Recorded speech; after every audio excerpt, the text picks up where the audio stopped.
এর জন্য নিজে প্যাকেজ বানাবো, 100 বার দরুদ শরীফ পড়বো। অত বড় দরুদ শরীফ হয়তো পড়তে পারবো না, কিন্তু আল্লাহুম্মা সাল্লি আলা মুহাম্মদ। আপনি প্র্যাকটিক্যালি যদি দেখেন, ঘড়ি ধরেন, আপনি যদি বলেন আল্লাহুম্মা সাল্লি আলা মুহাম্মদ সাল্লাল্লাহু আলাইহি ওয়াসাল্লাম, সাল্লাল্লাহু আলাইহি ওয়াসাল্লাম, সাল্লাল্লাহু আলাইহি ওয়াসাল্লাম, সাল্লাল্লাহু আলাইহি ওয়াসাল্লাম, সাল্লাল্লাহু আলাইহি ওয়াসাল্লাম, সাল্লাল্লাহু আলাইহি ওয়াসাল্লাম, সাল্লাল্লাহু আলাইহি ওয়াসাল্লাম, সাল্লাল্লাহু আলাইহি ওয়াসাল্লাম, আল্লাহুম্মা সাল্লি আলা মুহাম্মদ। মাত্র 30 সেকেন্ডে আপনি 10 বার দরুদ শরীফ পড়তে পারেন।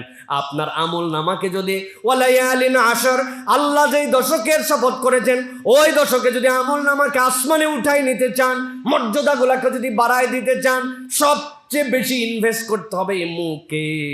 আমি কাজে আছি, কামে আছি, ড্রাইভিংয়ে আছি, আমি দোকানদারিতে আছি, কম্পিউটারে আছি, হিসাবে আছি, অফিসে আছি, আমার সব ব্যস্ততা আছে। আমার হাত কম্পিউটারে কাজ করে, আমার চোখ এইটা দেখে, আমার কান দিয়ে হয়তো শুনতে হয়, কিন্তু মানুষের সবচেয়ে বেশি কম ব্যবহার করতে হয়